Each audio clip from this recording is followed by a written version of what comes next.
الحمد لله الذي أرسل رسوله بالهدى والصلاة والسلام على سيد العرب والعجم سيد الأنبياء وعلى آله التقى والنقى إلى يوم اللقاء وعلى أصحابه الراشدين الكاملين إلى يوم الجزاء أما بعد فأعوذ بالله من الشيطان الرجيم بسم الله الرحمن الرحيم إن الذين قالوا ربنا الله ثم استقاموا تتنزل عليهم الملائكة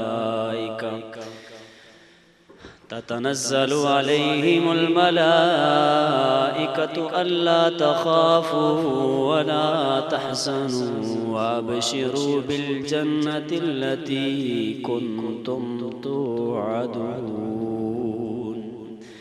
آمنت بالله صدق الله مولانا العظيم وبلغنا رسوله النبي الكريم الأمين إن الله وملائكته يصلون على النبي يا أيها الذين آمنوا صلوا عليه وسلموا تسليما الصلاة والسلام عليك يا سيدي يا رسول الله وعلى آلك وأصحابك يا سيدي يا حبيب الله خلافت کے امامت کے امیر صدیق اکبر ہے خلافت کے امامت کے امیر صدیق اکبر ہے محمد مصطفیٰ کے جانشین صدیق اکبر ہے محمد مصطفیٰ کے جانشین صدیق اکبر ہے میرے آقا کے قدموں پہ نچھاور کر دیا سب کچھ میرے آقا کے قدموں پہ نچھاور کر دیا سب کچھ وفا ان کا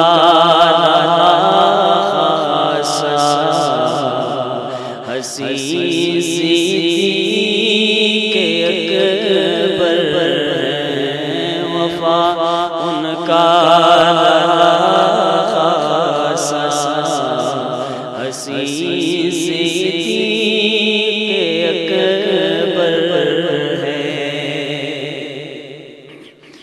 اور وہ جن کی اقتدا میں پیر علی جیسے نمازی ہوں جن کی اقتدا میں پیر علی جیسے نمازی ہوں ہاں ایسے رہبر دنیا دی صدیق اکبر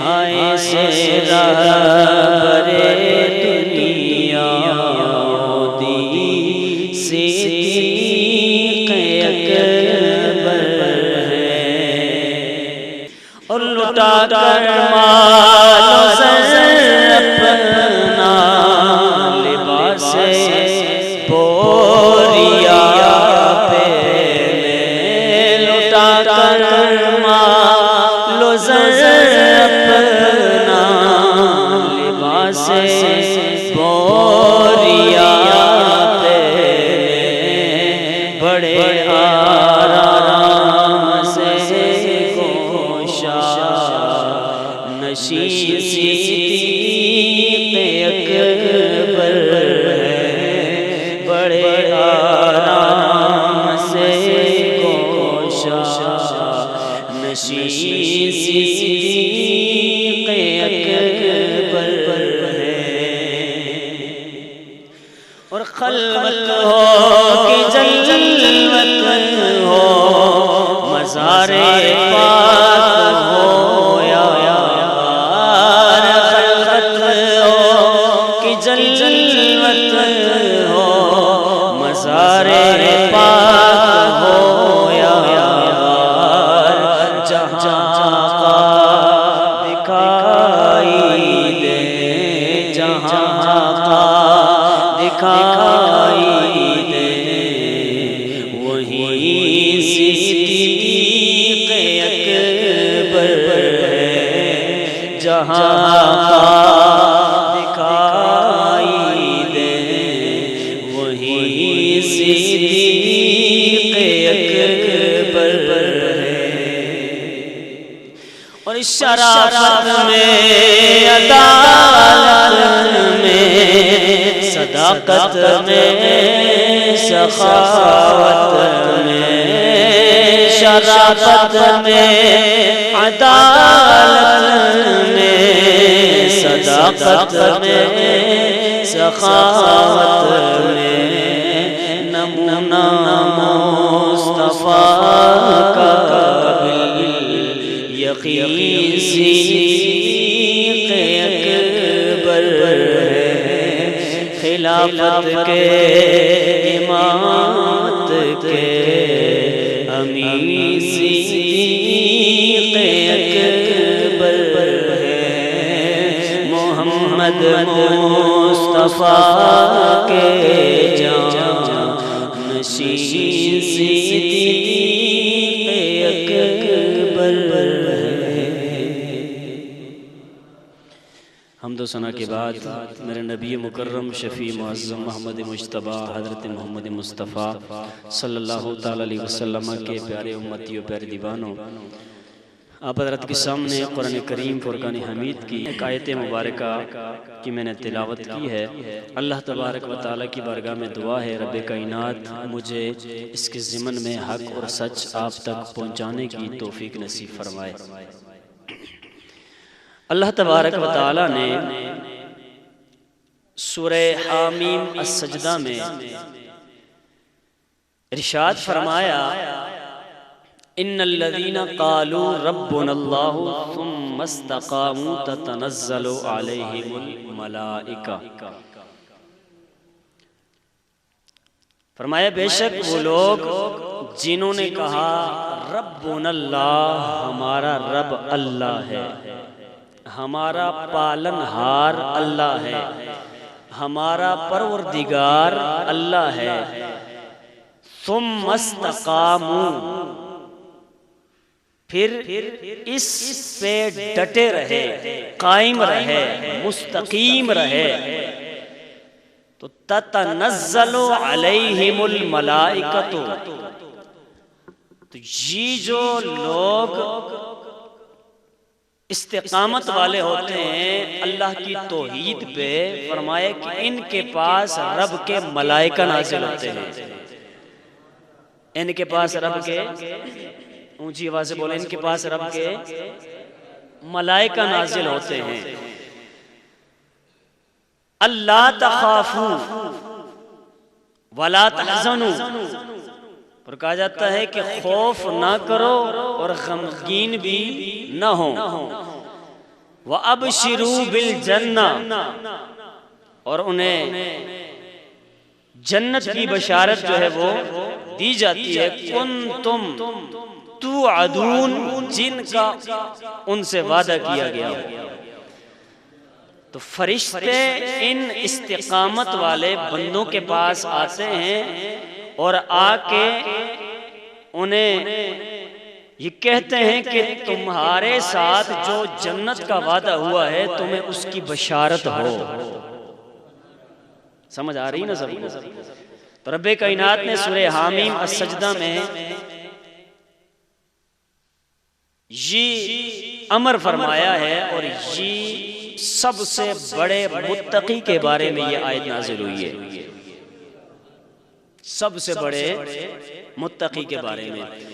اب یہ جو آیت مبارکہ ہے اس کا شان نزول حضرت امام فخر الدین رازی رحمۃ اللہ تعالی علیہ نے تفسیر کبیر کے اندر نقل فرمایا ہے. کس تفسیر میں؟ تفسیر کبیر. یہ چھوٹی سی تفسیر نہیں ہے، اتنی بڑی تفسیر ہے. یہ عربی کے اندر ہے. ابھی تو خیر اردو میں اس کا ترجمہ بھی ہو چکا ہے، لیکن میرے پاس عربی والی ہے تو میں اسی کا حوالہ آپ کو دے رہا ہوں. تو عربی کے اندر یہ کتاب میں موجود ہے تفسیر کبیر. اس کے اندر امام رازی رحمۃ اللہ تعالی علیہ نے یہ جو آیت مبارکہ میں نے پڑھی ہے اس کا شان نزول نقل فرمایا ہے. ذرا محبت کے اظہار کریں تاکہ محبت سے آگے چلیں. اونچی آواز سے کہتے ہیں سبحان اللہ. اللہ اکبر. رب قدیر نے قرآن کریم فرقان حمید کے اندر ارشاد فرمایا، ان الذین قالوا ربنا اللہ ثم استقاموا تتنزل علیہم الملائکہ. فرمایا وہ لوگ جنہوں نے اللہ تبارک و تعالیٰ کو اپنا رب مانا، اپنا پروردگار مانا، اپنا پالنہار مانا، پھر اس کے اوپر استقامت اختیار کر لی. یعنی ایسے نہیں ہوا کہ پہلے تو جناب اللہ تبارک و تعالیٰ کو رب مانا پھر انحراف کر دیا، منہ پھیر دیا، اللہ کی توحید سے پیچھے ہٹ گئے. ایسے نہیں ہوا، بلکہ جس نے اللہ کو اپنا رب مانا، اپنا خدا مانا، اپنا پالنہار مانا، پھر اس کے بعد اس بات پہ استقامت اختیار کر لی، ڈٹے رہے، اور مرتے وقت تک انہوں نے اللہ تبارک و تعالیٰ کو اپنا پالنہار تسلیم کیے رہا، یہاں تک کہ وہ دنیا سے چلے گئے. یہی وہ بندے ہوتے ہیں کہ رب کائنات کے ملائکہ ان کے پاس آتے گئے. اللہ کے ملائکہ، اللہ کے فرشتے ان کے پاس آتے ہیں، اور جس وقت وہ فرشتے آتے ہیں آ کے کہتے ہیں کہ اللہ خوف نہ کرے، غم نہ کرے، پریشان نہ ہو. پھر وہ فرشتے کہتے ہیں اللہ کے بندو، اے اللہ کے پیارو، غم بھی نہیں کرنا ہے، پریشان بھی نہیں ہونا ہے. ہاں وہ جو عظیم جنت رب کائنات نے تخلیق فرمائی ہوئی ہے، ان کے اندر کثیرہ نعمت رب کائنات نے جو تخلیق فرمائی ہے وہ کسی بے ایمان کو نہیں ملیں گی، کسی مشرک کو نہیں ملیں گی، کسی جناب بدعقیدہ بندے کو نہیں ملیں گی. اس بندے کو نہیں ملیں گی کہ جو اللہ کی توحید کے قرار کرنے کے بعد پھر منہ پھیر لے، بلکہ وہ جنتیں جن کا وعدہ تم سے کیا گیا ہے، فرمائے یہ کسی اور کو نہیں ملیں گی، بلکہ اسے ملے گی کہ جو اللہ کی توحید کے قرار کر لینے کے بعد اللہ کی توحید کے اوپر ڈٹا رہے، قائم رہے. ایسے ہی بندے کو یہ جنت نصیب ہوگی، ایسے ہی بندوں کو یہ جنت نصیب ہوگی. حضرت امام فخر الدین رازی رحمۃ اللہ تعالی علیہ تفسیر کبیر کے اندر فرماتے ہیں کہ یہ جو آیت مبارکہ ہے اللہ تبارک و تعالی نے اپنے پیارے حبیب علیہ الصلوۃ والسلام کے پیارے یار جناب صدیق اکبر کی شان میں نازل کیا ہے.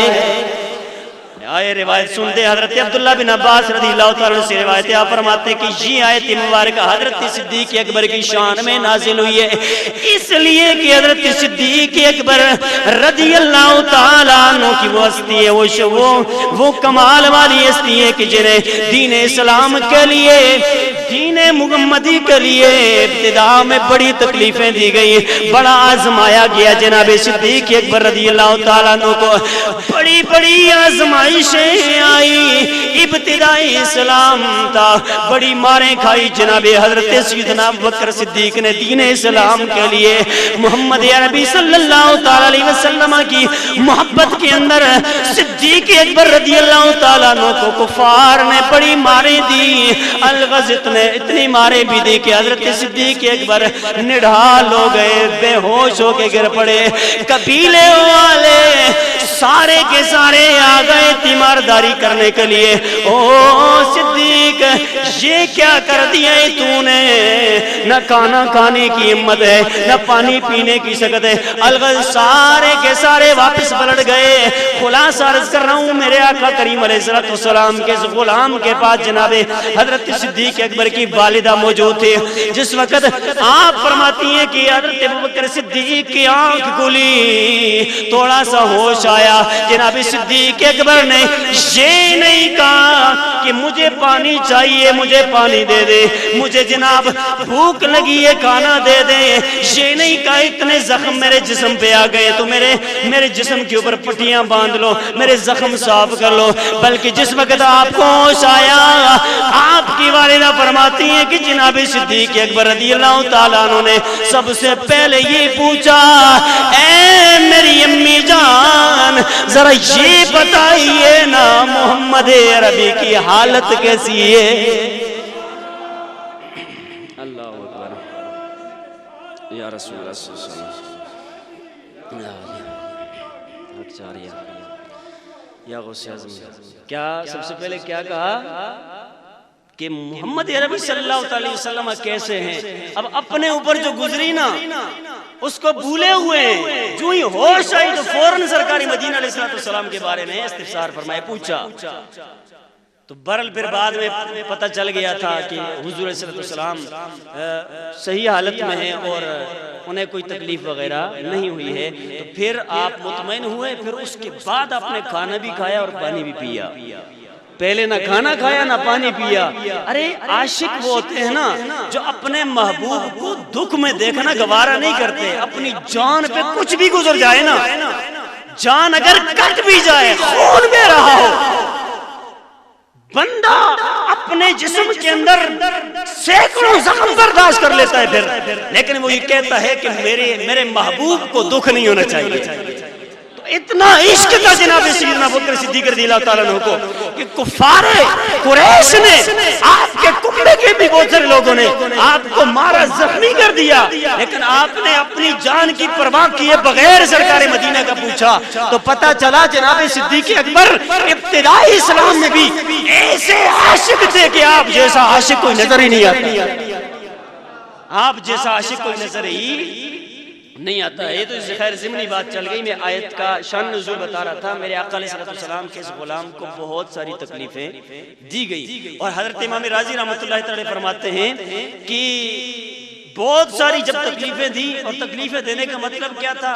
یہ توحید سے انکار کر دے، سرکار مدینہ علیہ السلام کے اوپر یہ جو ایمان لے کے آئے ہیں اس سے انحراف کر دیں، منہ پھیر لیں، اسلام سے ہٹ جائیں، دور ہو جائیں۔ جناب صدیق اکبر رضی اللہ تعالیٰ عنہ نے زبان حال سے گویا یوں کہا، اے قریش کے بڑے بڑے سرداروں سن لو، میں نے کسی عام نبی کا کلمہ نہیں پڑھا ہے، میں نے نبی الانبیاء کا کلمہ پڑھا ہے، سارے نبیوں کے سردار کا کلمہ پڑھا ہے، میں نے خاتم النبیین محمد عربی صلی اللہ علیہ وسلم کا کلمہ پڑھا ہے۔ اس واسطے اگر گویا وہ زبان حال سے کہہ رہے ہوں، اگر مجھے جان سے بھی مار دو نا، پھر بھی میں نے سونے محمد کے کلمے کو نہیں چھوڑنا ہے۔ جناب صدیق اکبر رضی اللہ تعالیٰ عنہ نے کلمے سے انحراف نہیں کیا، دین اسلام سے منہ نہیں پھیرا، ڈٹے رہے، ڈٹے رہے، ثم استقاموا، استقامت اختیار کیے رہے۔ تو پھر جب استقامت اختیار کی رب کائنات نے آپ کی شان میں یہ قرآن پاک کی آیت نازل فرما دی. تو اب مفہوم بتائیں آپ کو تو یوں بنے گا کہ حضرت صدیق اکبر کی وہ شان ہے کہ جب آپ نے اللہ کا نام لیا، توحید کا اقرار کیا، اللہ کو وحدہ لا شریک مانا، اللہ کو اپنا خالق و مالک مانا، اللہ کو اپنا معبود مانا، تو پھر اس پر اتنے قائم رہے، اتنے انہوں نے استقامت اختیار فرمائی کہ رب کائنات نے فرشتوں کا نزول ان کے پاس کرنا شروع کر دیا.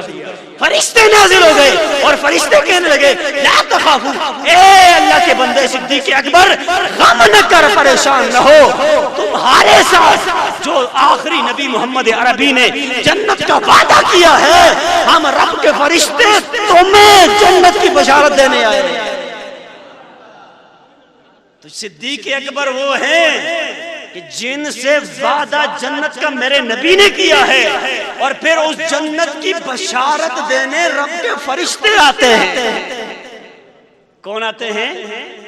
رب کے فرشتے جنت کی بشارت دینے آتے ہیں. جس کو میرے آقا کریم علیہ السلام یہ سرٹیفکیٹ دے دے تو جنتی ہے، تو کوئی مائی کا لال ایسا ہے کہ جو یہ کہہ دے کہ جناب صدیق اکبر جنتی نہیں ہے؟ اپنی طرف سے جناب من مانی جو کرے تو وہ بے شک کرے، اپنے آپ کو جو بدبخت بنانا چاہتا ہے تو بے شک ایک نہیں سینکڑوں دفعہ کہتا رہے، لیکن اس کہنے سے جناب صدیق اکبر کی شان میں ذرہ برابر بھی کمی نہیں آتی ہے. تو جناب صدیق اکبر کو جنتی میرے نبی نے کہا ہے، جنتی میرے نبی نے کہا ہے.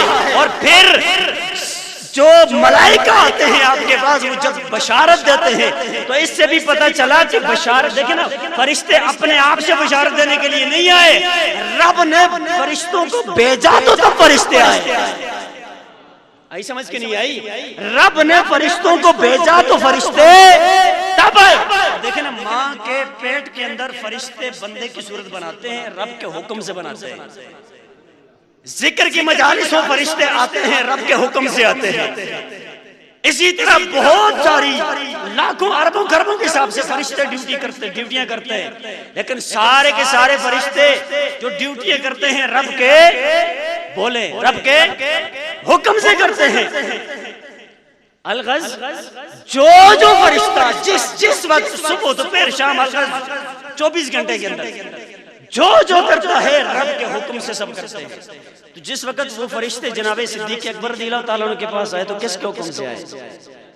تو جب اللہ کے حکم سے آئے تو پتہ چل گیا کہ یہ جو فرشتے ہیں آج خود تجھ نہیں آئے، اللہ کے حکم سے آئے ہیں.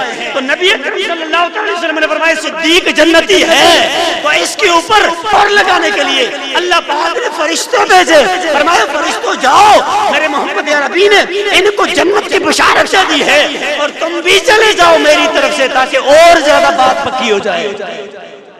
تو اللہ پاک نے بھی آپ کے جنتی ہونے کی تصدیق. تو صدیق اکبر رضی اللہ تعالیٰ کی وہ شان ہے کہ جس شان کو ہر ایک سمجھ نہیں سکتا ہے. صدیق اکبر کی شان کو سمجھنے کے لیے صاحب ایمان ہونا شرط ہے. میں نے جملہ بولا ہے کاش کے سمجھ جائیں آپ کو. صدیق اکبر کی شان کو سمجھنے کے لیے صاحب ایمان ہونا شرط ہے. تو صاحب ایمان نہیں، وہ صدیق اکبر کی سواد کو بھی نہیں سمجھ سکتا ہے. اور جو صاحب ایمان ہیں وہ صدیق اکبر کی عظمت کو سلامیاں پیش کرتے ہیں.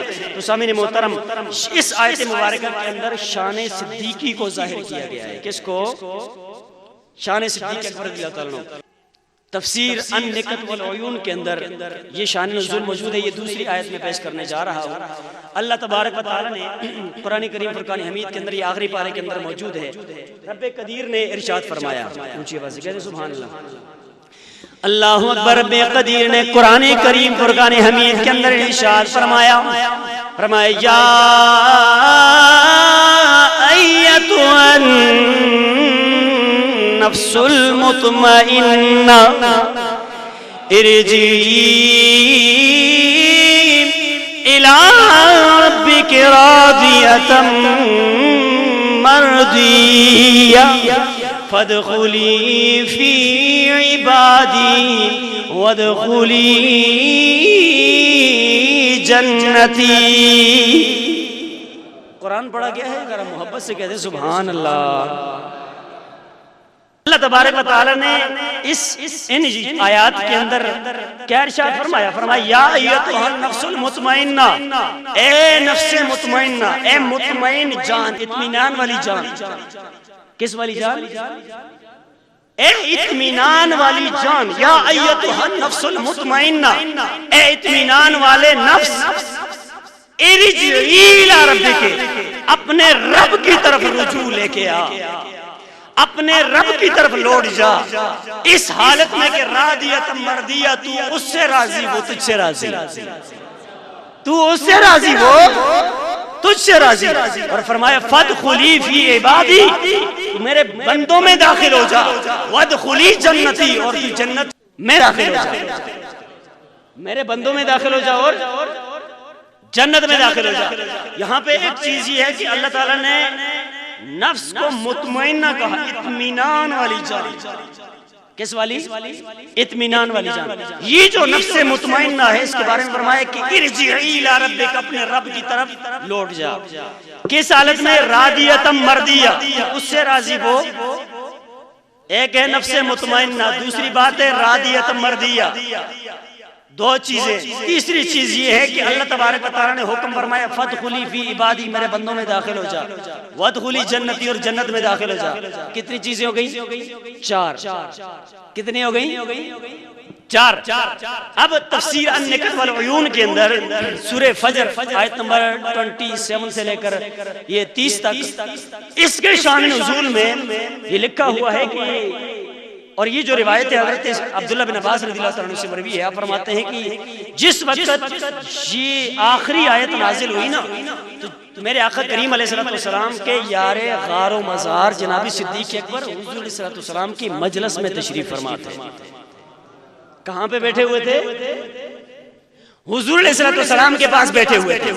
اللہ اکبر، میرے کریم و رحیم آقا علیہ السلام کی مجلس کے اندر جناب صدیق اکبر رضی اللہ تعالیٰ عنہ تشریف فرماتے۔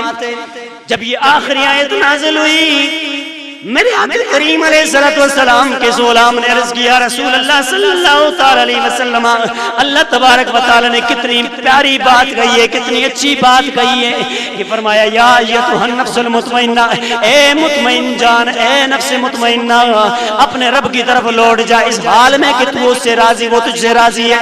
فادخلی فی عبادی وادخلی جنتی، تو جنت میں بھی داخل ہو جا، میرے بندوں میں بھی داخل ہو جا۔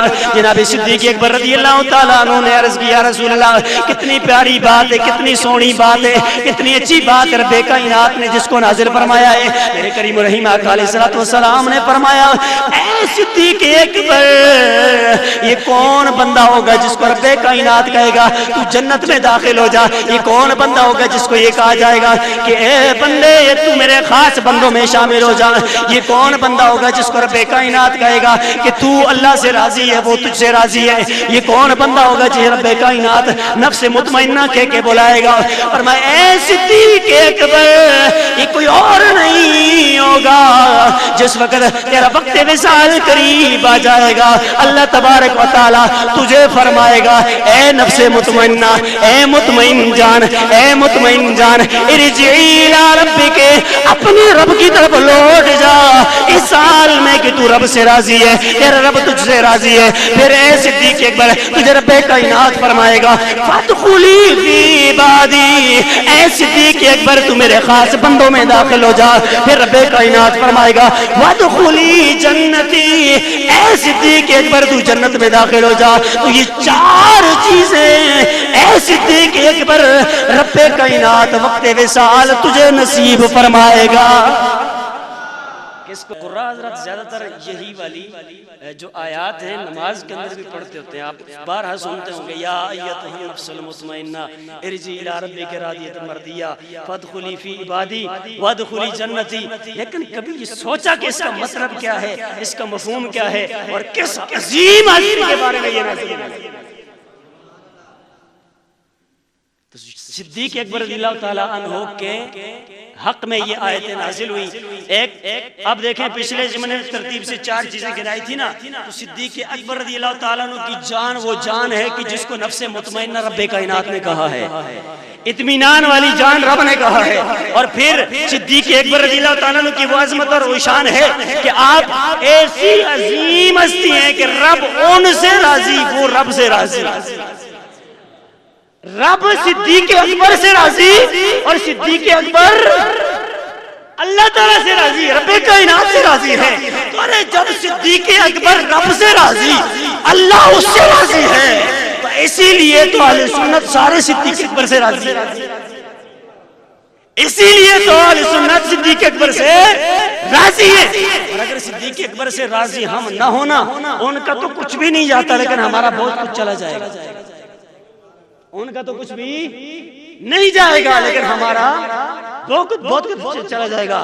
اسی طرح میں اسی حوالے سے 2-3 چیزیں میں آپ حضرات کے سامنے عرض کروں گا مختصر ٹائم میں. پہلی تو بات یہ ہے کہ میں نے یہ جو جملہ بولا ہے کہ ان کا کچھ بھی نہیں جائے گا, ہمارا بہت کچھ چلا جائے گا. مطلب حالت بگڑ سکتی ہے, رنگ بگڑ سکتے ہیں, شکل بگڑ سکتی ہے, ٹھیک ہے نا. اور یہ باقاعدہ آپ اٹھا کے دیکھیں, بڑی بڑی کتابوں کے اندر یہ چیز موجود ہے. الغز میرے آقا کریم علیہ السلام کہ اس غلام کے خلاف جس وقت ایک بندے نے زبان درازی کی, اور اس بات کو شواہد النبوہ کے اندر نقل کیا گیا ہے. شواہد النبوہ کے اندر یہ موجود ہے جو روایت میں آپ حضرات کے سامنے عرض کر رہا ہوں. حضرت امام مستفری رحمۃ اللہ تعالی علیہ نے ثقات سے روایت کیا, یعنی ثقہ راویوں سے یہ بات نقل کی ہے. آپ فرماتے ہیں کہ 3 آدمی یمن جا رہے تھے. کدھر جا رہے تھے؟ یمن. پتہ ہے نا ملک ہے کوئی, تجارت کے لیے کدھر جا رہے تھے؟ یمن کو جا رہے تھے. تو حضرت امام مستفری رحمۃ اللہ تعالی فرماتے ہیں کہ ان تینوں میں سے ایک شخص کوفی تھا, یعنی کوفے کا رہنے والا تھا. فرماتے ہیں کہ جس وقت ہم گئے نا تو اس بندے کی عادت تھی, یہ بندہ حضرت صدیق اکبر فاروق اعظم رضی اللہ تعالیٰ عنہ کے خلاف بد زبانی کرتا تھا. یہ جو ایک کوفی تھا نا, یہ صدیق اکبر فاروق اعظم رضی اللہ تعالیٰ عنہما کے خلاف کیا کرتا؟ زبان درازی کرتا, بد کلامی کرتا, آپ کے متعلق غلط سوچ رکھتا تھا, غلط فکر رکھتا تھا, غلط نظریہ رکھتا تھا. الغز یہ جو کوفی شخص تھا چلا گیا, رات ہو گئی. رات کے وقت جس وقت یہ سویا, صبح باقی اٹھے, باقی 2 بندوں نے اس کو اٹھانے کی کوشش کی. کہا چلے جائیں اس کو اٹھاتے ہیں, فجر کی نماز پڑھ لئیے, نماز پڑھ لے. جس وقت اس کو اٹھانے کے لیے چلے گئے نا, تو اس کی آنکھ جو ہی کھلی تو کہنے لگا کہ میں نے ابھی خواب کے اندر دیکھا ہے کہ نبی اکرم صلی اللہ علیہ وسلم میرے سرہانے پہ کھڑے ہیں. اور سے سننا ہے, میرے سرہانے پہ کھڑے ہیں اور نبی علیہ السلام نے یہ فرمایا کہ تو ذلیل اور خوار ہوگا. استغفر اللہ. کیا کہا؟ تو ذلیل اور خوار ہوگا اور تجھے مسخ کر دیا جائے گا. یہ 3 لفظ میرے آقا علیہ السلام نے ارشاد فرمائے. اس شخص کے سرہانے جو کوفی تھا اور صدیق اکبر فاروق اعظم رضی اللہ تعالیٰ عنہ کے خلاف بد زبانی کرتا تھا, اس شخص کو میرے آقا کریم علیہ السلام نے خواب میں آ کے یہ فرمایا. تو وہ جو 2 ساتھی تھے نا, اور وہ کہتے ہیں دیکھتے ہی دیکھتے ہم نے کیا دیکھا کہ اس بندے سے, وہ تھا تو انسان لیکن بندر بن گیا تھا. کیا بن گیا تھا؟ میرے آقا علیہ السلام نے ایک لفظ اور بھی بولا تھا کہ یہ فاسق ہے. کیا ہے؟ تو فاسق ہے, تو ذلیل و خوار ہوگا اور تجھے مسخ کر دیا جائے گا, یعنی تیری اصل صورت کو بدل دیا جائے گا. اور اصل صورت کو بدلنے کی وجہ کوئی اور نہیں بلکہ میرے آقا کریم علیہ السلام کے پیارے یار شیخین حضرت صدیق اکبر فاروق اعظم رضی اللہ تعالیٰ عنہ کی شان میں توہین اور بے ادبی کرنا تھی. تو جو شخص میرے آقا کریم علیہ السلام کے ان 2 غلاموں کے بارے میں بے ادبی کرتا ہے, گستاخی کرتا ہے, توہین امیز کلمات زبان سے نکالتا ہے, تو یہ ممکن ہے کہ رب کائنات اس کی شکل بندروں جیسی بنا دے. وہ 2 ساتھی کہتے ہیں کہ وہ کوفے والا جو تھا نا, اس کی شکل تو مسخ ہو گئی تھی. اب ہم نے کہا کہ اب کیا کریں اس کے ساتھ, یہ تو بندر بن گیا ہے, لیکن پھر بھی یہ انسان تھے، انہوں نے سوچا کہ یار ہمارے ساتھ آیا تھا، اب اس کو ایسے کرتے ہیں لے کے چلے جاتے ہیں۔ بہرحال اس کو وہاں سے اٹھا کے اونٹ پہ سوار کیا اور رسیوں سے باندھ دیا۔ جس وقت رسیوں سے باندھا تو قافلہ روان ہو گیا، قافلہ چلنے لگ گیا۔ چلتے چلتے کہتے ہیں کہ رات کے وقت ہم نے دیکھا کہ کچھ بندر ہمیں نظر آئے، ایک پہاڑی علاقہ تھا، جنگل تھا، جنگل کے پاس وہاں پہ بندر بھی تھے۔ اس نے باقی بندروں کو جب دیکھا نا تو دیکھتے ہی اس نے زور مارا اور رسیاں توڑی اور توڑ کے بندروں میں چلا گیا۔ کہاں چلا گیا؟ بندروں میں چلا گیا۔ اور ہم دیکھ رہے تھے کہ اب اس نے کیا کرنا ہے، یہ کیا کرے گا۔ تو دیکھتے ہی دیکھتے ہم غور سے اس کو جب دیکھ رہے تھے تو کیا دیکھتے ہیں کہ ہماری طرف یہ دیکھتا ہے اور دیکھتے دیکھتے اس کی آنکھوں سے آنسو بھی جاری ہے۔ تو وہ کہتے ہیں کہ آنسو گویا اس وجہ سے جاری تھے کہ ہائے کاش میں صدیق اکبر فاروق اعظم کی بیعت بھی نہ کرتا اور میری صورت کو مسخ نہ کر دیا جاتا، مجھے بندر نہ بنایا جاتا۔ وہ افسوس کر رہا تھا بعد میں، لیکن بعد کے افسوس کا کوئی فائدہ نہیں۔ اس واسطے جناب صدیق اکبر کی شان ہو یا فاروق اعظم رضی اللہ تعالیٰ کی شان ہو، کوئی بھی صاحب ایمان جو ہو اس کو یہ حق حاصل نہیں ہے کہ ان عظیم ہستیوں کے بارے میں بک بک کرے، زبان درازی کرے، چاہے کوئی میڈیا پہ آنے والی کوئی عورت ہو یا کوئی مرد ہو، کسی بھی مسلک کا ہو، کسی بھی عقیدے کا ہو، ہم یہ نہیں دیکھیں گے کس مسلک سے ہے، کس عقیدے سے ہے، سر پہ دوپٹہ ہے یا نہیں ہے، جناب کس پارٹی کا ہے، یہ نہیں دیکھیں گے۔ اگر صدیق اکبر کا کوئی گستاخ ہوگا لاکھوں چمڑی چبا کے رکھیں گے۔ ہم آقا علیہ السلام کے وفادار ہیں اور اس کے ساتھ ساتھ آقا علیہ السلام کے یاروں کے بھی وفادار ہیں، ہم غدار نہیں ہیں۔ تو جناب صدیق اکبر کا گستاخ کیا بنا؟ بندر بنا۔ اور اسی طرح ایک اور روایت ہے، مختصر میں چند لفظوں میں آپ کو مفہوم بتاتا ہوں۔ حضرت امام مستغفری نے یہی روایت نقل فرمائی ہے، فرماتے ہیں کہ ہمارے ساتھ ایک بندہ ہو گیا، سفر پہ ہم جا رہے تھے تو جاتے ہوئے وہ بندہ بھی ان ہستیوں کے بارے میں زبان درازی کرتا تھا جناب سیدنا صدیق اکبر فاروق اعظم رضی اللہ تعالیٰ کے متعلق۔ تو کہتے ہیں کہ ہم جس وقت گئے راستے میں اس کو منع نہیں کرتے رہے کہ ان عظیم ہستیوں کے بارے میں ایسے گھٹیا لفظ نہ بول۔ اس نے کہا کچھ بھی نہیں ہوتا۔ بہرحال کرتے کرتے ایسے ہوا کہ ہم وہاں پہ پہنچے، ہم نے اپنی تجارت وغیرہ کی، سارے معاملات کلیئر ہو گئے۔ اتنے میں اس بندے کا ایک جو نوکر تھا اس کے ساتھ وہ آیا، اور جب آیا تو ہم نے کہا کہ چلیں اپنے آقا کو کہیں کہ ہم جاتے ہیں واپس، ہمارا جو تجارت کا سلسلہ تھا وہ کلیئر ہو گیا ہے، واپس چلے جاتے ہیں۔ تو اس نوکر نے کہا میرے آقا کی جا کے حالت تو دیکھیں کہ اس سے بنا ہوا کیا ہے۔ یہ حیران ہو گئے، ساتھ چلے گئے۔ جس وقت وہاں پہ پہنچے تو دیکھتے ہیں ایک جگہ پہ وہ بیٹھا ہوا ہے، اور اس نے نہ حسرت بری نگاہوں سے جس وقت اس کو دیکھا نا، ان دو ساتھیوں کو، دو تھے تین تھے جتنے بھی تھے، ان کو دیکھا تو دیکھتے ہی رونے لگ گیا، اور اس نے اپنے ہاتھوں سے اس طرح یہ کپڑا اوپر کیا نا، تو انہوں نے دیکھا، کہتے ہیں کہ ہم نے دیکھا تو اس کے جو ہاتھ تھے خنزیر جیسے بن گئے۔ استغفر اللہ کہنا چاہیے، کیا بن گئے تھے؟ خنزیر جیسے بن گئے تھے۔ اور پھر ہم نے اس کو وہاں سے لیا، وہ بھی خنزیر کی شکل میں بدل گیا تھا، اس کی شکل تبدیل ہو گئی تھی، خنزیر بن گیا تھا۔